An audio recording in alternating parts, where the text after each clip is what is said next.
akan terselamatkan?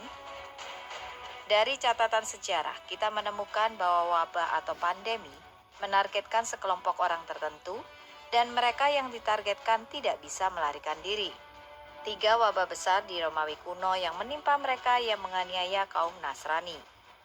3 wabah di Mesir kuno menargetkan orang-orang yang tidak ditandai oleh Nabi Musa. Jadi bagaimana dengan keadaan saat ini dengan virus corona atau virus PKT? Siapa yang ditargetkan oleh virus ini? Dan siapa yang dihindarinya? Mari kita lihat beberapa contoh catatan sejarah. Dalam kitab Perjanjian Lama dikatakan orang-orang berwatak baik akan terselamatkan pada masa yang sangat sulit. Ada banyak referensi untuk kebajikan dalam Alkitab. Referensi pertama dapat dilihat dalam Kejadian. Nuh adalah orang yang berwatak baik. Oleh karena itu, seluruh keluarga Nabi Nuh akan terselamatkan.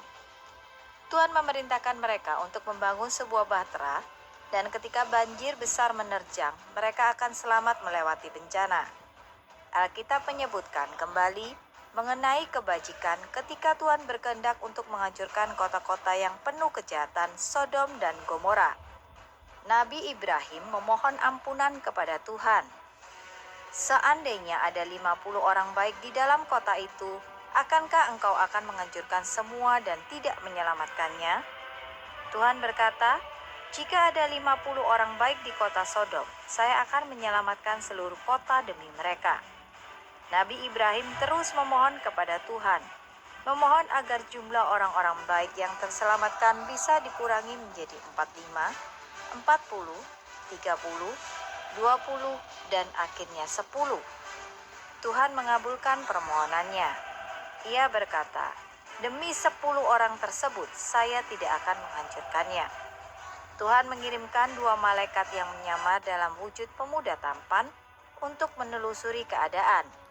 Dan ditemukan bahwa ternyata hanya Nabi Lut, istrinya dan 2 putri mereka yang berwatak baik. Mereka memiliki iman yang benar dan tidak melakukan kejahatan. Para penduduk lain bahkan ingin memperkosa kedua pemuda tersebut. Moralitas telah jatuh dan perilaku bejat sudah dianggap biasa. Para malaikat meminta Nabi Lut dan keluarganya untuk meninggalkan kota. Keesokan harinya, Sodom dan Gomora penuh dengan belerang dan api yang dihujani dari langit. Karena itu, kita melihat bahwa orang-orang berwatak baik yang dijelaskan dalam Alkitab adalah orang bermoral yang karakternya cukup baik untuk selamat dari malapetaka yang menimpa manusia. Mereka yang ditandai oleh Tuhan di kepala mereka, sehingga para utusan ilahi pembawa wabah dan penyakit lainnya akan menjauhi mereka. Di timur, Tao Chang, Taoist Canon juga mendiskusikan mengenai wabah dan bagaimana mereka terjadi. Suatu hari, dewa surgawi kuno melihat orang-orang di dalam dunia fana terinfeksi penyakit. Bagian tubuh mereka bengkak dan panas, tangan dan kaki nyeri dan menyakitkan. Mereka mengalami sakit kepala yang sangat menyakitkan dan sulit untuk makan. Setiap orang mencari obat penyembuh. Dewa surgawi kemudian menjelaskan bagaimana wabah bermula. Selama bertahun-tahun beberapa orang menjadi tidak hormat pada dewa, menyalahkan dewa atas kesulitan mereka, dan menunjukkan bahwa mereka benar-benar mengabaikan dewa. Beberapa orang menggunakan sanjungan untuk mendapatkan apa yang mereka inginkan dan melakukan segala kejahatan. Sebagai akibatnya, mereka terinfeksi dan merasakan derita akibat wabah. Dewa surgawi memberitahu orang-orang yang terinfeksi untuk tidak memakan sayuran pedas, berbicara dengan halus dan bersikap lembut, berbelas kasih dan bergembira, dan menyalakan dupa di altar untuk membangun kembali komunikasi dengan ilahi, dan secara tulus memohon kepada ilahi untuk memberi ampunan.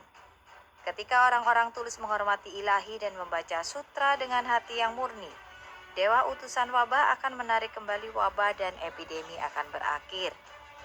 Mengacu pada kondisi saat ini, wabah yang disebabkan oleh virus PKT telah turun di dunia, sebagaimana yang diprediksi oleh Liu Powen. Lalu siapa yang menjadi target wabah ini? Dan siapa yang dijauhi oleh wabah? Kitab Wahyu mengatakan, dan dia, binatang buas yang menganiaya pengikut domba atau jalan Tuhan, menyebabkan sehingga kepada semua orang, kecil atau besar, kaya atau miskin, merdeka atau hamba.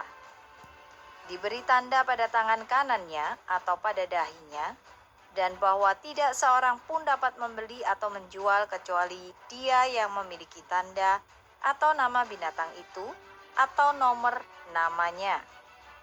Dengan kata lain, mereka yang ditandai oleh binatang buas adalah milik iblis. Mereka terdaftar di buku kehidupan iblis dan tidak bisa diselamatkan. Tindakan PKT sejalan dengan ramalan ini, yaitu penganiayaan terhadap Falun Gong yang menjadi pergerakan terbesar untuk menghapuskan ajaran Buddha dalam sejarah manusia. Itu adalah dosa besar dan akan dihancurkan oleh ilahi. PKT memaksa masyarakat biasa di Tiongkok untuk mendukungnya.